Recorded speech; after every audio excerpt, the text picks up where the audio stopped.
तो students good morning. हम अपना नेक्स्ट क्वेश्चन स्टार्ट करते हैं। 31st क्वेश्चन आज हम इस पेपर को पूरा कंप्लीट कर देंगे। 31st क्वेश्चन में 2 पार्ट है और पार्ट है, क्योंकि ये अब आपका सेक्शन ई है।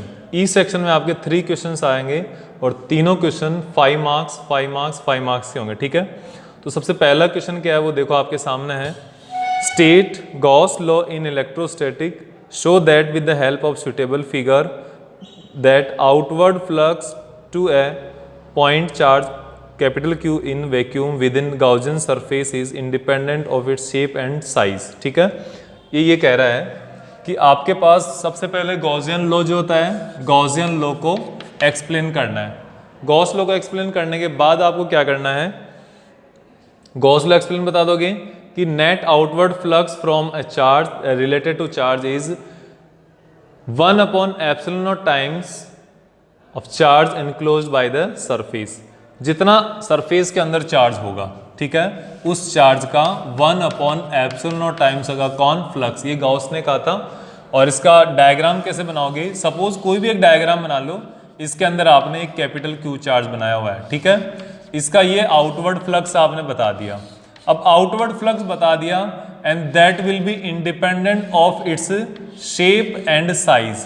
इंडिपेंडेंट ऑफ साइज और शेप से क्यों होगा, क्योंकि आप ये देखो, अगर ये पॉइंट सरफेस पॉइंट चार्ज किसी सरफेस के अंदर एग्जिस्ट कर रहा है तो आपको यहां पर ये ध्यान देना होगा कि इससे प्रोड्यूस होने वाली इलेक्ट्रिक फील्ड लाइन हमेशा क्या होगी, सेम होगी। ठीक है, इलेक्ट्रिक फील्ड लाइन तो जितनी प्रोड्यूस होगी उतनी होगी ही, और साथ ही साथ यहां पर ये किसी सरफेस के अंदर रखा हुआ है तो कोई भी इलेक्ट्रिक फील्ड लाइन एब्रप्टली खत्म नहीं होगी कहीं पर भी।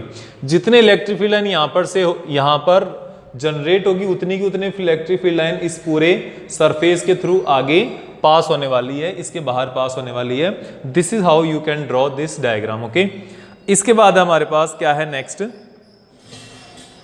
बी पार्ट है इसका। In the figure there are 3 infinite long sheets, thin sheet having surface charge density plus 2 sigma, minus 2 sigma and plus sigma. Give the magnitude and direction of electric field at a point to the left of the sheet of charge density plus 2 sigma and to the right to the sheet of charge density plus sigma। ठीक है, ये है इस तरीके का है। B part बता रहा हूं आपको। 3 sheets are there, -2 sigma plus 2 sigma and sigma plus, यहां पर इसके राइट साइड में यहां पर डी पॉइंट पर आपको 4 पॉइंट ए बी एंड सी दिया हुआ है, जिसमें डी पॉइंट पर और ए पॉइंट पर आपको इलेक्ट्रिक फील्ड फाइंड आउट करना है। यहां पर नेट इलेक्ट्रिक फील्ड क्या होगा, सबसे पहले E1 इस प्लस Q के कारण E1 की डायरेक्शन होगी इधर, E2 इस negative towards negative charge E2, और इधर इसके कारण E3 भी क्या होगा, इधर होगा। तो आप ये देख सकते E1 plus E3 minus E2, तो E3 की वैल्यू क्या होगी इसके कारण 2 सिग्मा अपॉन एप्सिलॉन नॉट,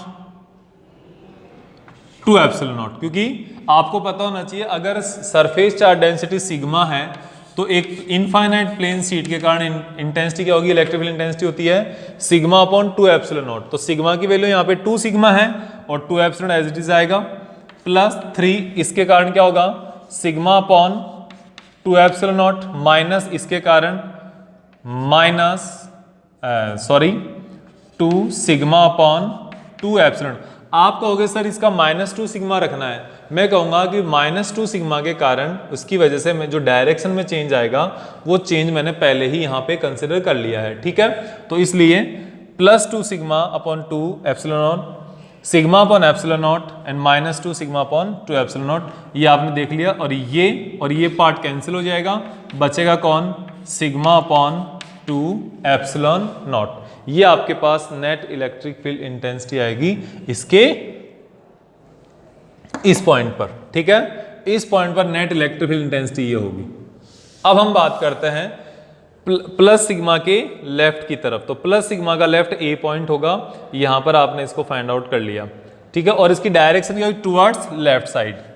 इधर हम बात करेंगे अगर डी पॉइंट पर, तो इस पॉइंट पर क्या होगा, इसके पॉजिटिव चार्ज के कारण E3 इधर, इस 2 के कारण इलेक्ट्रिक फील्ड टुवर्ड्स E2 और इसके कारण अभी E1 इधर भी यही होगा जो इधर है, लेकिन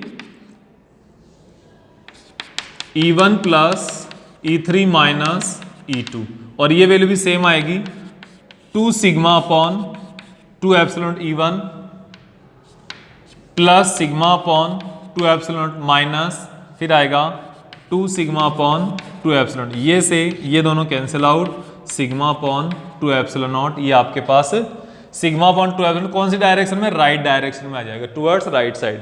तो ये इसका नेट इलेक्ट्रिक फील्ड आ जाएगा, net electric field intensity due to plane sheet on A and D, A point and D point पर आपके सामने ही आ जाएगा। ठीक है, इसके बाद देखो क्या है, इसका नेक्स्ट पार्ट है define an ideal electric dipole.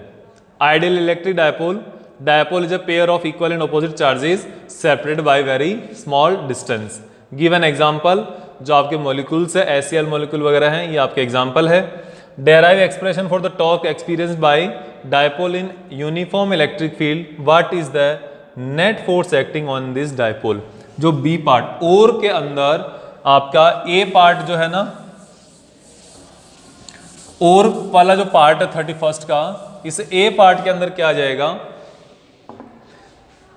ए के अंदर तो आपको डिफाइन करना है, तो ए तो इजी वे में हो जाएगा। ठीक है, 31 का। और जो बी पार्ट है, बी पार्ट के अंदर tau equals to P E sine theta derive करना है आपको, ये डेरिवेशन करना है इसका। Torque on a dipole in external electric field, ये टॉपिक है डायरेक्टली। सी पार्ट है इसका, an electric dipole of length 2 cm is placed its axis making a 60-degree angle with respect to uniform electric field of 10 to the power minus 5 Newton per coulomb. If it experiences a torque of 8 under root 3 Newton meter, calculate magnitude of charge on the dipole and its potential energy. ठीक है, तो आपके पास क्या है, torque दिया हुआ है। ठीक है, सी पार्ट में आपको टॉर्क गिवन है, इलेक्ट्रिक फील्ड गिवन है, पूछा क्या है, चार्ज पूछा, तो पहले डायपोल मोमेंट फाइंड आउट कर लो। Tau equals to P E sine theta, तो P equals to tau upon E sine theta.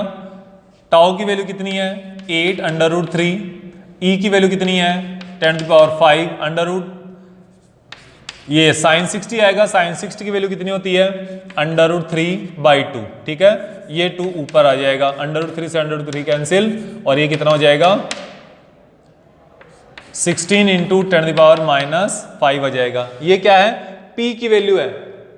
आपको क्या चाहिए, P इक्वल्स टू क्या होता है 2 into q a equals to ये, तो चार्ज की वैल्यू क्या आ जाएगी 16 into 10 to the power minus 5 upon 2a, 16 into 10 to the power minus 5 a की वैल्यू कितनी है 12, 2 सेंटीमीटर है, तो 2 सेंटीमीटर को मीटर में कन्वर्ट करोगी तो आपको निकालना पड़ेगा -2 से मल्टीप्लाई करना पड़ेगा, ये दोनों बचेंगे 4 और ये 10 टू द पावर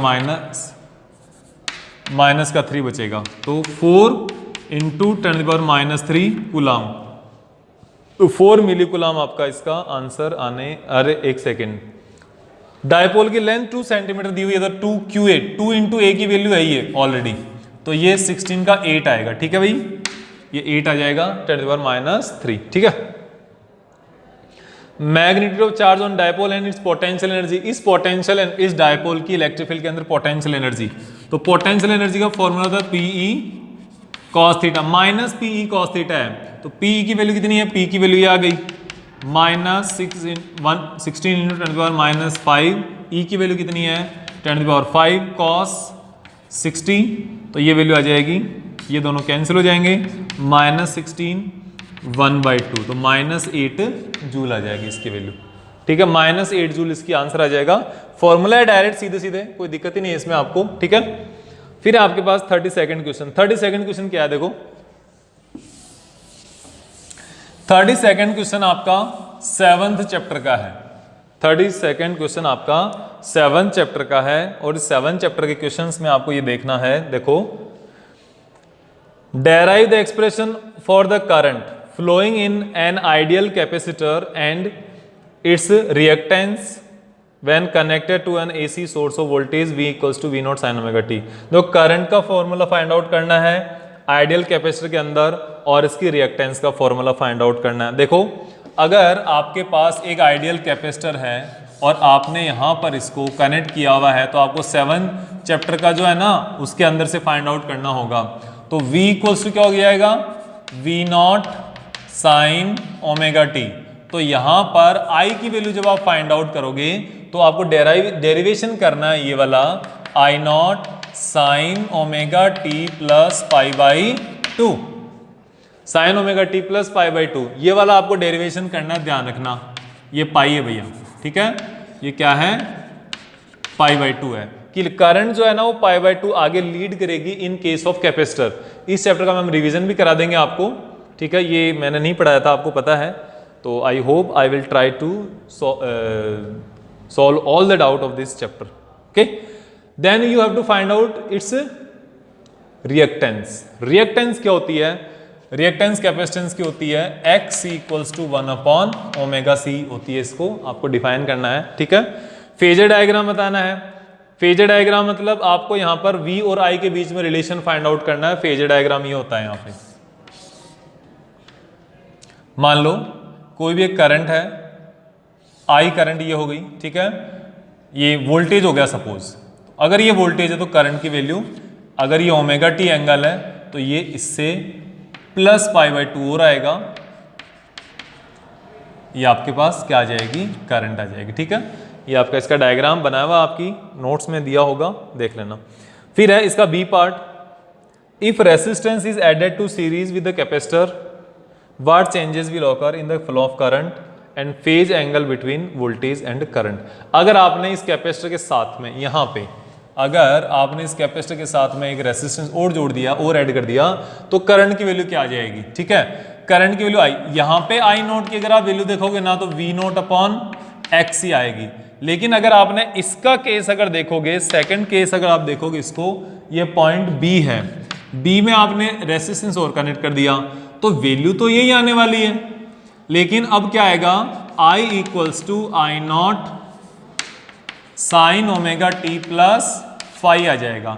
अब फाई एंगल कैसे डिफाइन करोगे, इसको फाइंड आउट करने के लिए देखो, फाई इक्वल्स टू आएगा tan इनवर्स, इसका फॉर्मूला होता है X L minus X C upon R, ये होता है, ठीक है। अब यहाँ पे क्या आ जाएगा, एक्सी अपॉन आर आ जाएगा डायरेक्ट, ठीक है, एक्सी अपॉन आर, इतना एंगल फाई की वैल्यू आ जाएगी। फिर इसके बाद हमारे पास क्या है, आई नोट क्या है, आई नोट इक्वल्स टू होगा वी नोट अपॉन जेड, और इसकी वैल्यू होगी 1 अपॉन X C square plus R square, ये वैल्यू आ जाएगी आई नोट की। ये चेंजेस आएंगे when you connected this resistance in series with respect to this capacitor, okay. ये आपके सामने, इसका और पार्ट देखते हैं हम। और पार्ट ये कह रहा है state the principle of generator, generator का प्रिंसिपल पूछा है तो AC generator can works on the principle of electromagnetic induction. Electromagnetic induction की हेल्प से AC generator will convert mechanical energy into electrical energy, okay. Then second, explain with the help of a well labeled diagram its working and obtain the expression of EMF generated in the coil। ये आपका जो 6th chapter है उसमें मैंने करवाया था, AC generator का diagram, उसका working, is it possible to generate EMF without rotating the coil, क्या कोयल को रोटेट किए बिना भी ये AC जनरेटर करना पॉसिबल है, यस पॉसिबल है, but we have to move the coil, but in the case of AC generator it is not possible. और हाँ, एक चीज और हम कर सकते हैं, we can change the magnitude of magnetic field, ठीक है, तब भी जनरेट किया जा सकता है। लेकिन अगर हम जनरेटर EMF जनरेटर की अगर हम बात करें AC जनरेटर के लिए, तो EMF जनरेट करने के लिए कोयल को ही रोटेट करना पड़ेगा, क्योंकि मैग्नेटिक फील्ड चेंज करने के लिए वहां पर बार बार आपको मैग्नेट्स चेंज करने पड़ेंगे, जो कि फिजिकली फिजिबल नहीं है, पॉसिबल नहीं है बार बार मैग्नेट्स को चेंज करना, इसलिए आप वो डायरेक्ट नहीं कर सकते, उसका थोड़ा ध्यान रखना पड़ेगा आपको, ठीक है ना। 33rd क्वेश्चन, 33वां क्वेश्चन क्या आपका, ये देखो।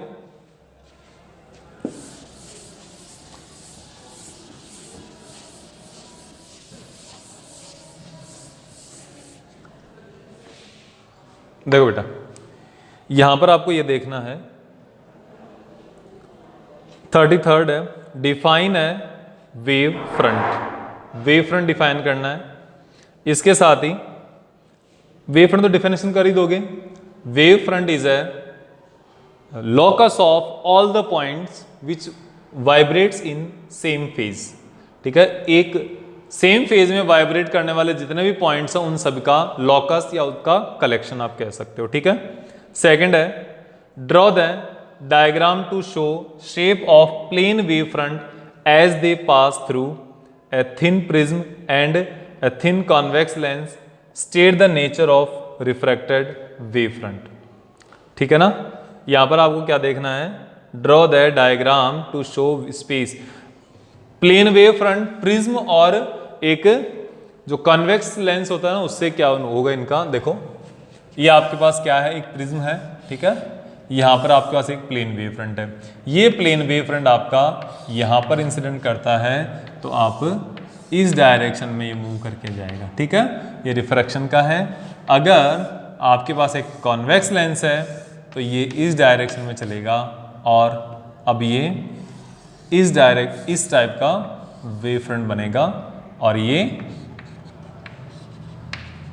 आ जाएगा। ठीक है, इस तरीके से देखना। फिर है ये आपका क्या है, वेव फ्रंट है passing from that surface. Verify Snell's law of refraction using Huygens principal.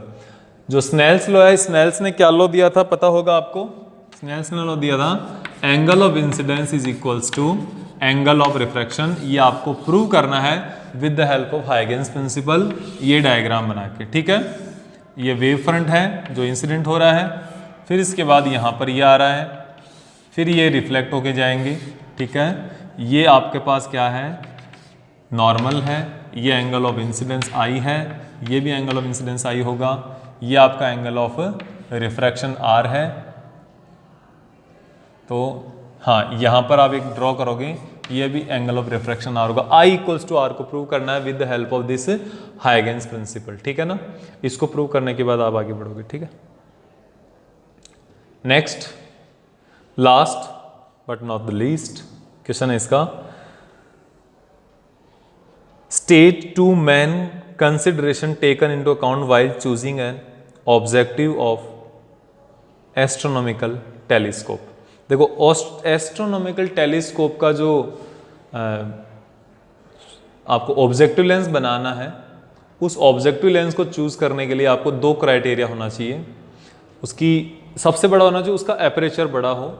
Aperture बड़ा होने से ज़्यादा लाइट उसके थ्रू पास आउट हो सकती है, पास हो सकती है। ठीक है, फिर उसकी जो फोकल लेंथ है वो भी ज़्यादा होती है, जिससे कि बनने वाली इमेज के अंदर या उस लेंस के अंदर क्रोमिक एब्रेशन वगैरह थोड़ा कम आए। ठीक है, फिर है draw a ray diagram to show reflecting type telescope state its magnification. Reflecting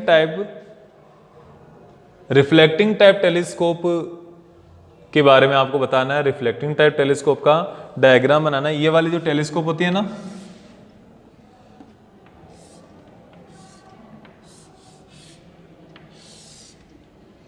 ये जो डायग्राम है यहां पर जाएगा, ये यहां पर जाएगा। ठीक है,